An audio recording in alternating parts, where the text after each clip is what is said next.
अस्सलामुअलैकुम नाजरीन, मैं हूं जावेद बागेट और आप देख रहे हैं प्रोग्राम तफ्तीश।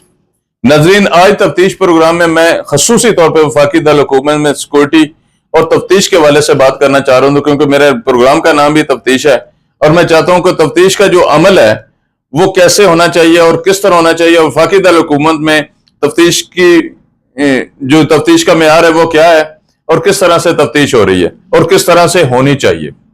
नाजरीन, किसी भी मुकदमे के अंदराज के लिए जरूरी होता है, चाहे वो छोटा मुकदमा हो या बड़ा मुकदमा हो, उसके लिए बाकायदा तौर पे फंड होते हैं।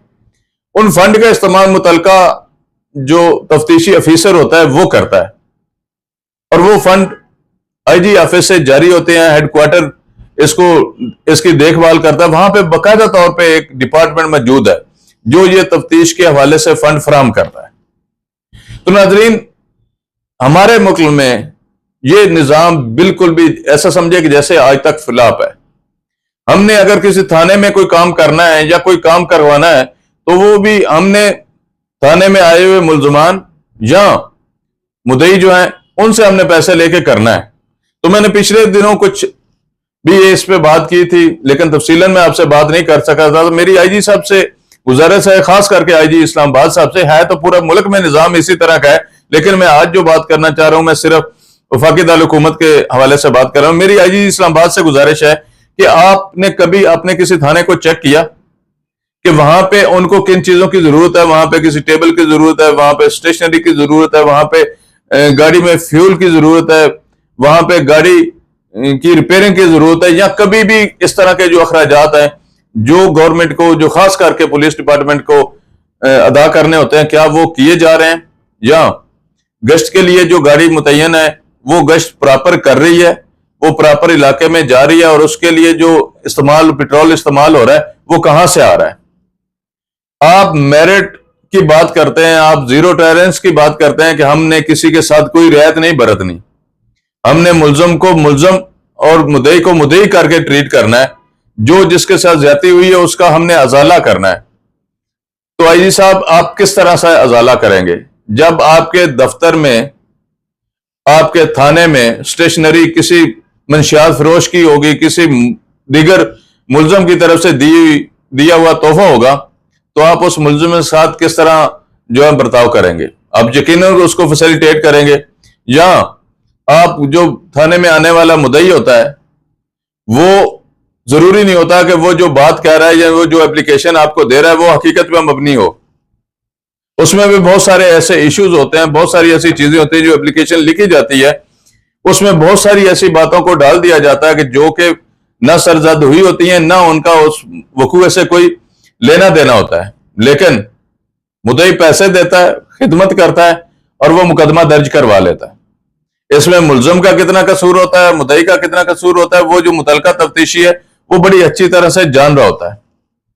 आई साहब, ये कभी मुमकिन नहीं है कि कोई भी तफ्तीशी अफसर अपनी तनख्वाह में से किसी तफ्तीश में खर्च करेगा। अगर आपके डिपार्टमेंट से उसे नहीं मिलेंगे तो वो यकीनन या मुदई से पैसे लेगा या मुल्जम से लेगा। वो कभी भी अपनी तनख्वाह को मुल्जमान या मुदई पे नहीं लगाएगा। उसने अगर कोर्ट जाना है, उसको डॉक्यूमेंट्स की जरूरत है, उसको पेट्रोल की जरूरत है, उसको दीगर अखराजात की जरूरत है, तो वो यकीनन या मुल्जम से लेगा तो या मुदई से लेगा। अगर मुल्जम से लेगा तो मुल्जम को फेवर करेगा, अगर मुदई से लेगा तो मुदई को फेवर करेगा। आप चाहते हैं कि इस सिस्टम को बिल्कुल नीट एंड क्लीन होना चाहिए, जिस तरह वजारत दाखिला में मोहसिन नकवी साहब भी कहते होते हैं कि बिल्कुल भी इस पर कोई गुंजाइश नहीं है, किसी के साथ कोई जो है ऐसा बर्ताव नहीं करना चाहिए जिससे ये लगे कि इनको फेवर जा रही है और ये कसूरवार है। तो आई साहब, आप इस्लामाबाद में सिक्योरिटी के मामलात को देख लें, किस तरह से चल रहे हैं। जुर्म के जो इश्यूज हैं, जो रेशियो है जुर्म की, उसको देख लें कि किस तरफ जा रही है। आप 1 साल बाद या 2 महीने बाद या महीने बाद ये समझते हैं कि हमने ये मुआवजा किया, जो पिछले महीने में इतने जुर्म हुए थे और ये जुर्म इतना कम हो गया। तो लेकिन ये देखें कि हालात किस तरफ जा रहे हैं, आपकी वैल्यू कितनी बढ़ रही है, कितनी कम हो रही है। पुलिस पे से ट्रस्ट लोगों का किस तरह से खत्म होता जा रहा है। लोग थाने से क्यों कतराते हैं, लोग थाने में जाने से क्यों डरते हैं।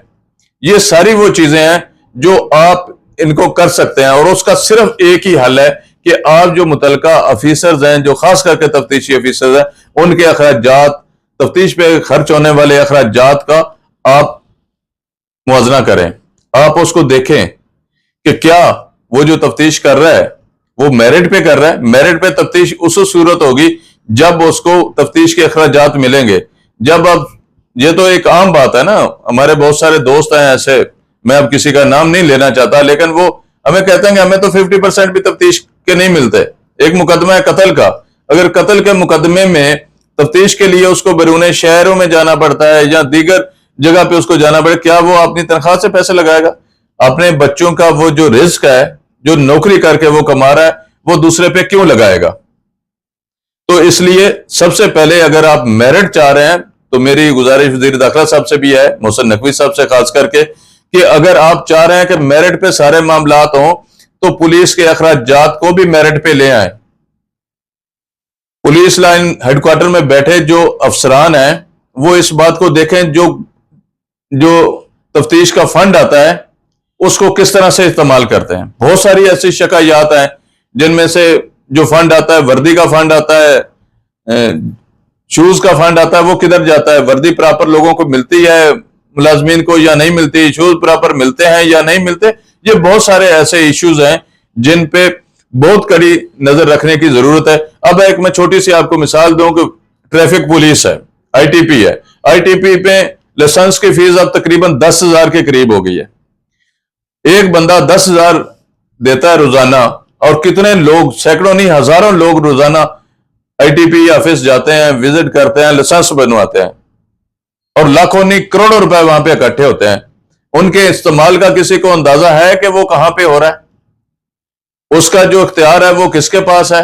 ये आप बड़ी अच्छी तरह से जानते हैं। लेकिन मैं आज भी देखता हूं कि ट्रैफिक पुलिस वाले जो है वो रोडों पे खड़े लिफ्टें मांग रहे होते हैं। तो आईजी साहब, इन सब चीजों को आप मैनेज करें, इन सब चीजों को आप देखें। शिकायत आती है कि नाके पे रिश्वत ली जाती है जी, छोड़ दिया जाता है लोगों को। क्यों ऐसा होता है?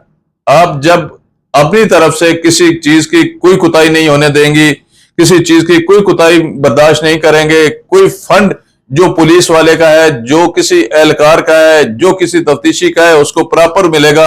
ये नहीं होगा कि उसमें 70 या 50 या 60% कटौती होगी, तो यकीनन वो कहां भी मेरिट पे करेगा, और उसको इस बात का खौफ होगा जब चीजें सारी मुझे मिल रही हैं तो मुझे मेरिट को मद्देनजर रखना है। मेरिट तभी होगा जब वो किसी मुलजम को या मुद्दई को फेवर नहीं देगा। इंशाअल्लाह ताला आई साहब बहुत सारी इस हवाले से और भी चीजें हैं मेरे पास, अगले प्रोग्राम में आपके सामने रखेंगे इसको भी। लेकिन अभी जो मैंने आपसे बात की कि अगर आप मेरिट चाहते हैं, तफ्तीश में मेरिट चाहते हैं, तो पुलिस का जो फंड है उनको प्रॉपर दिया जाए। तफ्तीशी चाके बेहतर तरीके से, बजाय अपनी जेब से खर्च करने के या किसी मुलजम या मुद्दई को फेवर देने के, वो अपने मेरिट को देखते हुए उस फंड का इस्तेमाल करें जो आपके पास है। आप उसको प्रॉपर फंड देंगे तो ये तफ्तीश बेहतर तरीके से हो सकेगी इंशाअल्लाह ताला। इसके अलावा दीगर इंफॉर्मेशन के लिए अगले प्रोग्राम में हाजिर होंगे। उस वक्त तक के लिए इजाजत, अल्लाह हाफिज।